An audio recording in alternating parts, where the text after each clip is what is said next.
Today's video is personal finance fundamentals. Now before we start, I'd just like to add that this is not advice, this is information only. Now if you like today's video, if you like the content, give it a little like, give the video a little like and subscribe to the channel. Help me get the content out there. Now the next few videos are going to be all about financial literacy. And to kick things off, I want to start with personal finance fundamentals because it's massively important. Now, with Duff Money, a lot of the content that I put out there is going over previous mistakes, previous lessons learned in an attempt for anyone watching videos or listening to my podcast to avoid these mistakes. So you have a smoother journey with your personal finances and your investing than I've had over the last 20 odd years. So what I'm going to do in today's video, I'm going to talk about what my personal finances were like, how bad they were, how clueless I was with money and personal finance, and I'm also going to be talking about what I've been doing over the last 3 years. Now, just to give you a bit of an overview, I was absolutely clueless with money and personal finance before 2019. I had a very up and down relationship with money and personal finances, and it wasn't a good relationship.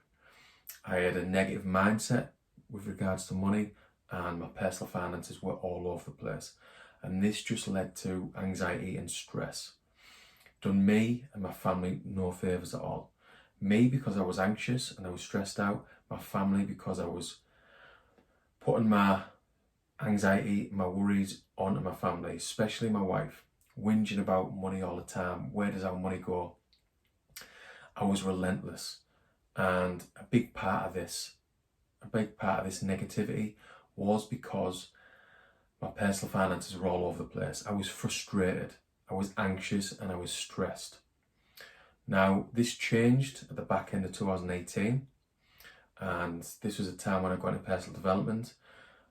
Started really trying to understand money. I started getting my head into financial literacy. Started learning about property properly. Started learning about investing in the stock market. Started learning about business. Basically anything I could do to push myself forward, to improve in terms of money. And I realised I wanted to be financially independent. And this was the start of 2019. So yeah, over the last 3 years, with improved financial literacy, my personal finances have improved massively. And this is what I want for anyone watching this video. I want you to be in a good place with your personal finances, have a good overview, a good understanding of your personal finances, so then you can go out and invest. Not just randomly invest your way towards financial independence. So I'm going to go over my history with personal finances, my very up and down relationship with personal finances. Now, since I can remember, I've really been anxious about money. Now I can really be honest and reflect and think about it properly. I've been anxious since I can remember. I was anxious as a kid, growing up, thinking about money. I was anxious when I first started working. I just didn't understand money, and this was partly because I was never taught about money, as most people in the UK and other parts of the world are not.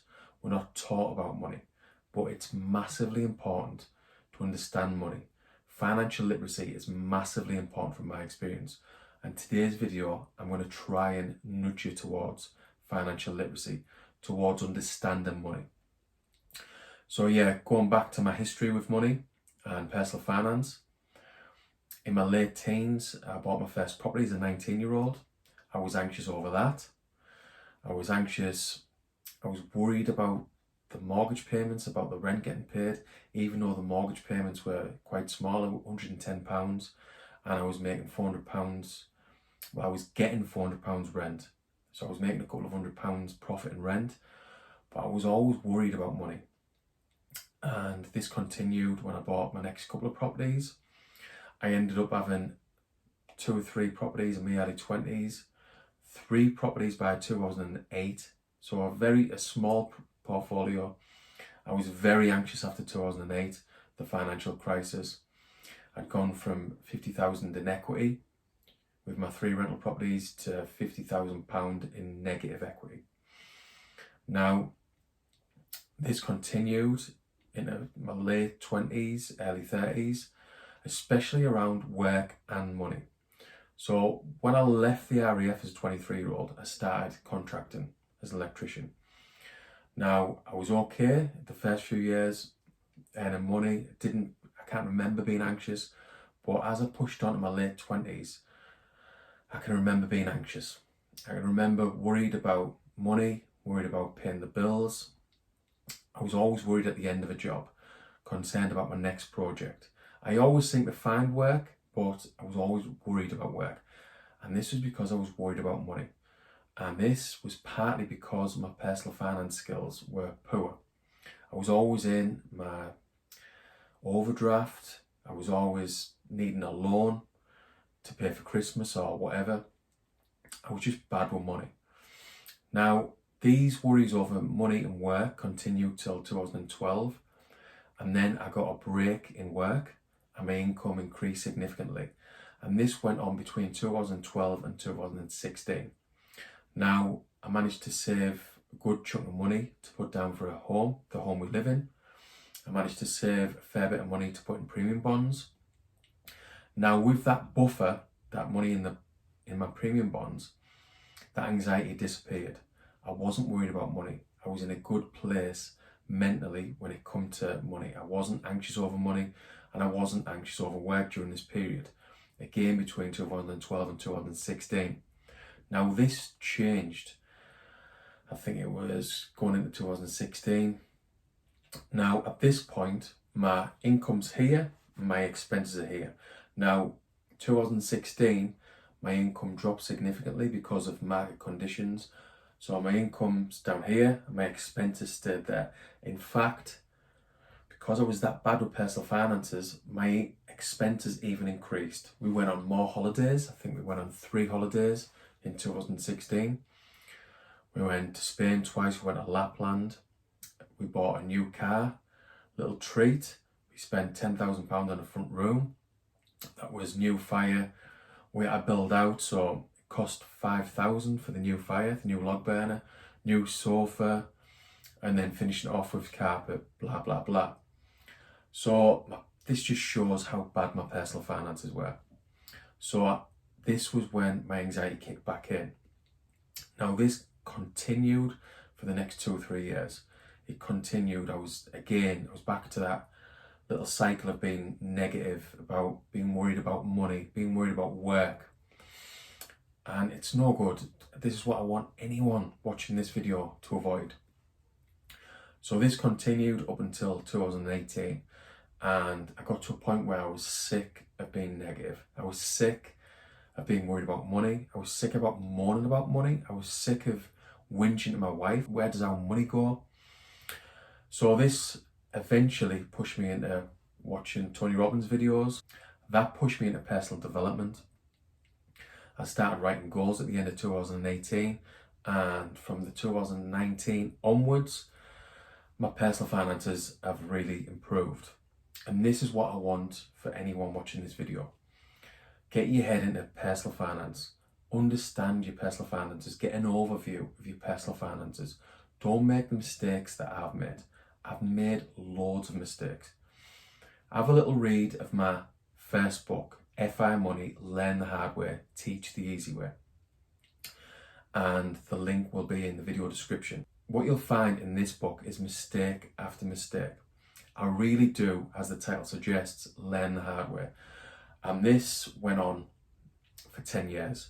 I refer to this all the time in these videos. Between 2008 and 2018, this was really a negative decade.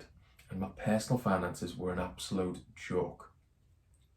I made mistake after mistake. And looking back on this decade, it was because I wasn't checking my bank statements. I didn't know where my money was going. Again, I didn't understand money. Now, to start investing, you need to get on top of your personal finances. So you need an overview of your personal finances. You need to get to a point where you spend less than you earn. and then you can go on and invest the rest. Now, I really started to understand this at the start of 2019. So I really started looking at my personal finances. Where does our money go? Because I was looking at our personal finances, I was looking at my bank statements. I put a budget together, started putting spreadsheets together, tracking my money on a weekly basis, on a monthly basis, and this helped. It helped me get that overview that I've mentioned. I had a good overview of my personal finances. So once I had this overview of my personal finances, I worked out what I could cut. I made the necessary cuts, like looking at subscriptions, like looking at your Sky bill, like looking at your takeaways, even your coffee in the morning. I've mentioned it a few times, I've had a little Starbucks addiction in the past. Cutting that out, cutting the Starbucks, that saves you £3 a day. If you work 5 days a week, that's £15 a week or £60 a month. When you really look at your bank statements, there is savings to be made from my experience. So yeah, I made the necessary cuts and I got to a point where I could save each month again. I could invest my money. So I looked at my personal finances, made the necessary cuts, but before I could invest, I wanted a cash buffer. And this is what a lot of the experts recommend. They recommend 3 to 6 months. And because my anxiety had been bad in the past, I decided to go for a 6 months cash buffer, 6 months of expenses. So mid-2019, I got to a point where I fully understood my personal finances and I built up a cash buffer of 6 months. And by mid-2019, I was again ready to invest in the stock market. And I've been doing so for the last 2.5, 3 years. So this is what I'm encouraging anyone watching this video to do. Have a look at your personal finances. It's important because if you do understand your personal finances, you can make the cuts. Then you can build the cash buffer and then you can start to invest. You can start to invest towards financial independence. Now, I've mentioned it before in previous videos. The way I invest is a long-term buy and hold, and it's a long-term buy and hold because I've worked out that I'm an emotional investor. In the past, I've got myself too worked up over single shares, over crypto, over my properties, and adopting a long-term view removes this stress, removes this anxiety. So I'm long-term buy and hold with property, index investing, and crypto. Now, you might be different, but the main point of this video is to start getting your head into personal finances, get an overview of your personal finances. And yeah, this is the first video on financial literacy. So if you've liked today's video, again, give me a like, give the video a like, and subscribe to the channel, and check out the video description for some useful links that will help you with your personal finances, like learning from all my lessons and all my mistakes in my first book, FI Money, Learn the Hard Way, Teach it the Easy Way.